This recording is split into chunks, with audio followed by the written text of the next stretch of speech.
ಬೆಂಗಳೂರು ನಗರದಲ್ಲಿ ಕಳೆದ 2 ವಾರದಿಂದ ಚಳಿ ಪ್ರಮಾಣ ಹೆಚ್ಚಾಗಿದ್ದು, ಅತಿಯಾದ ಚಳಿ ಜನರಲ್ಲಿ ಸಾಂಕ್ರಾಮಿಕ ರೋಗಗಳ ಜೊತೆ ಈಗ ಐಎಲ್ಐ ಸಾರಿ ವೈರಲ್ ಫ್ಲೋ ಕೇಸ್ಗಳ ಸಂಖ್ಯೆ ಈಗ ಹೆಚ್ಚಾಗಿದೆ.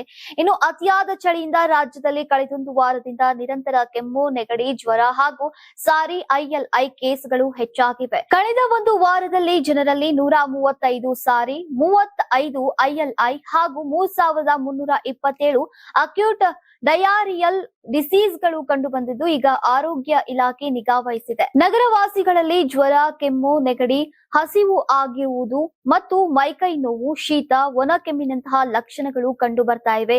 ಈ ಗುಣಲಕ್ಷಣಗಳು ಕಂಡು ಬಂದಲ್ಲಿ ಗರ್ಭಿಣಿಯರು, ಹೈ ರಿಸ್ಕ್ ರೋಗಿಗಳು ಸೂಕ್ತ ಲಸಿಕೆ ಪಡೆಯುವಂತೆ ಎಚ್ಚರಿಕೆಯನ್ನ ನೀಡಿದ್ದಾರೆ. ಬೆಂಗಳೂರಿನಲ್ಲಿ ಚಳಿಯ ಜೊತೆಗೆ ಬದಲಾಗ್ತಾ ಇರುವಂತಹ ಹವಾಮಾನದ ಹಿನ್ನೆಲೆ ಆರೋಗ್ಯದ ಬಗ್ಗೆ ಗಮನ ಹರಿಸುವಂತೆ ವೈದ್ಯರು ಎಚ್ಚರಿಸಿದ್ದಾರೆ.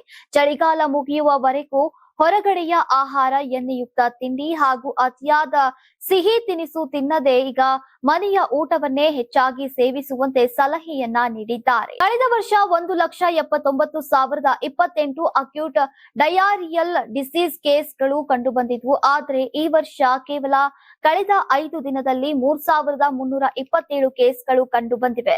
ಕಳೆದ ವರ್ಷ 9,400 ಐಎಲ್ಐ ಕೇಸ್ಗಳಿದ್ರೆ ಈ ಬಾರಿ ಕೇವಲ 5 ದಿನಗಳಲ್ಲಿ 135 ಕೇಸ್ಗಳು ಕಂಡುಬಂದಿವೆ. ಕಳೆದ 5 ದಿನಗಳಲ್ಲಿ 25 ಸಾರಿ ಕೇಸ್ಗಳು ಬೆಳಕಿಗೆ ಬಂದಿದ್ದು, ಕಳೆದ ವರ್ಷ 4,479 ಕೇಸ್ಗಳು ಪತ್ತೆಯಾಗಿತ್ತು. ಹೀಗಾಗಿ ಜನರು ಚಳಿಗಾಲ ಮುಗಿಯುವವರೆಗೂ ಸ್ವಚ್ಛತೆ ಕಾಪಾಡುವುದು, ಬಿಸಿ ನೀರು ಕುಡಿಯುವುದರೊಂದಿಗೆ ಆರೋಗ್ಯಕರ ಆಹಾರ ಸೇವಿಸುವಂತೆ ವೈದ್ಯರು ಸಲಹೆಯನ್ನ ನೀಡಿದ್ದಾರೆ.